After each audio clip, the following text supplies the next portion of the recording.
ఈ రోజుల్లో మన దగ్గర ఇంటర్నెట్ ఉంది, 5G ఉంది, ఈవెన్ స్పేస్ రీసెర్చ్ కూడా ఉంది. కానీ బయట ప్రపంచానికి అస్సలు దొరకని ఒక సీక్రెట్ ఐలాండ్ మన ఇండియాలోనే ఉందంటే నమ్ముతారా? అదే అండమాన్ నికోబార్లోని నార్త్ సెంటినల్ ఐలాండ్. గత 60,000 సంవత్సరాలుగా ఒంటరిగా బతుకుతున్న ఒక ప్రమాదకరమైన తెగ అక్కడ ఉంటుంది. వీళ్లను సెంటినలీస్ అని పిలుస్తారు. వీళ్ళు రాతి యుగం నాటి జీవన విధానాన్ని పాటిస్తూ వేటాడుతూ బతుకుతున్నారు. అగ్రికల్చర్ అంటే ఏంటో కూడా వీళ్ళకి తెలియదు. కనీసం నిప్పును ఎలా పుట్టించాలో కూడా తెలియదని చెప్తారు. వీళ్ళ లాంగ్వేజ్ మరియు కల్చర్ ఇప్పటికీ ఎవరికీ అర్థం కాని ఒక మిస్టరీ. బయట ప్రపంచం నుండి వచ్చే రోగాల పట్ల వీళ్ళ బాడీకి ఎటువంటి ఇమ్యూనిటీ ఉండదు.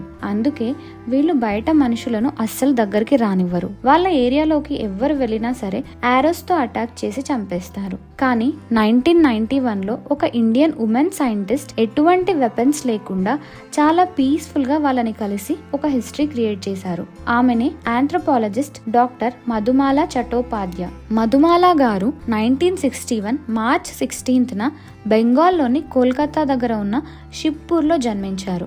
ఆమె ఫాదర్ రైల్వేస్లో ఒక అకౌంట్స్ ఆఫీసర్. మధుమాలాకు కేవలం 12 ఏళ్ల వయసు ఉన్నప్పుడే స్కూల్ బుక్స్ లో అండమాన్ ట్రైబ్స్ గురించి చదివి వాళ్ళ లైఫ్ స్టైల్ మీద విపరీతమైన ఇంట్రెస్ట్ పెంచుకున్నారు. షిప్పూర్లోని బబానీ బాలికా విద్యాలయంలో స్కూలింగ్ కంప్లీట్ అయ్యాక తన కళని నిజం చేసుకోవడం కోసం ఆమె యూనివర్సిటీ ఆఫ్ కలకత్తాలో జాయిన్ అయ్యారు. అక్కడ ఆంథ్రోపాలజీలో BSc హానర్స్ పూర్తి చేశారు. ఆ తర్వాత అదే యూనివర్సిటీ నుండి మాస్టర్స్ మరియు PhD కూడా కంప్లీట్ చేశారు.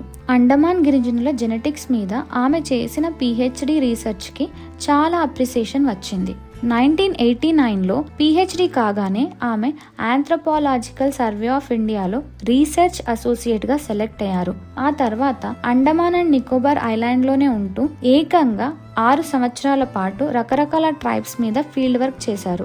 జనవరి 4th 1991లో Indian government North Sentinel island కు పంపిన టీంలో మధుమాలా గారు ఫస్ట్ టైం ఒక విమెన్ మెంబర్ గా వెళ్లారు. అంతకు ముందు వెళ్లిన మెన్స్ టీం మీద సెంటినలీస్ దారుణంగా అటాక్ చేశారు. కానీ మధుమాలా గారు ఒక స్మార్ట్ ప్లాన్ వేశారు. వాళ్ళు డైరెక్ట్ గా ల్యాండ్ అవ్వకుండా బోట్ లో నుండి కొబ్బరికాయలని నీళ్ళలోకి విసిరారు.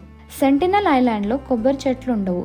సో వాళ్ళకి కొబ్బరికాయలంటే ఒక అపురూపమైన గిఫ్ట్. దాంతో గిరిజనులు చాలా హ్యాపీగా నీళ్ళలోకి వచ్చి వాటిని కలెక్ట్ చేసుకున్నారు. ఒక స్టేజ్ లో ఒక ట్రైబల్ యూత్ మధుమాలా గారిపై బాణం ఎక్కుపెడితే పక్కనే ఉన్న ఒక గిరిజన మహిళ అతని చేతును కిందకు దించేసింది. ఒక ఉమెన్ ఆ టీంలో ఉండడం వల్ల అది యుద్ధానికి వచ్చిన సైన్యం కాదు అని వాళ్ళు నమ్మి కూల్ గా ఉన్నారు. అలా ఎలాంటి హింస లేకుండా ఫస్ట్ టైం పీస్ఫుల్ కాంటాక్ట్ కుదిరింది. కేవలం సెంటినలీస్ మాత్రమే కాదు, అండమాన్ లోని మరో డేంజరస్ తెగ అయిన జరావాలతో కూడా మధుమాలా గారు ఒక వండర్ఫుల్ బాండింగ్ ఏర్పరచుకున్నారు. జరావా ఉమెన్ ఆమెను ఎంతగానో నమ్మి వాళ్ళ పిల్లలను కూడా ఆమె చేతుల్లో పెట్టేవారు. అక్కడ తన 6 years రీసెర్చ్ అయిపోయాక ఆమె తన ఎక్స్పీరియన్స్ మొత్తాన్ని ట్రైబ్స్ ఆఫ్ కార్ నికోబార్ అనే ఒక బుక్ రూపంలో పబ్లిష్ చేశారు. ప్రెజెంట్ డాక్టర్ మధుమాలా గారు ఢిల్లీలో భారత ప్రభుత్వానికి చెందిన ministry of social justice and empowerment లో ఒక సీనియర్ ఆఫీసర్ గా వర్క్ చేస్తున్నారు. ఆ ఐలాండ్ కి వెళ్లాలనే థాట్ ఆమెకు మళ్ళీ అస్సలు లేదని ఆవిడ చెప్తారు. ఆమె ఎప్పుడూ ఒకే మాట చెప్తారు, ఆ తెగలు నేచర్ తో కలిసి ఎంతో ప్రశాంతంగా బతుకుతున్నాయి. వాళ్ళకి మన మోడర్న్ సివిలైజేషన్ అస్సలు అక్కర్లేదు. వాళ్ళను వాళ్ళలా బతకనిస్తే చాలు అని ఆవిడ చెప్తారు.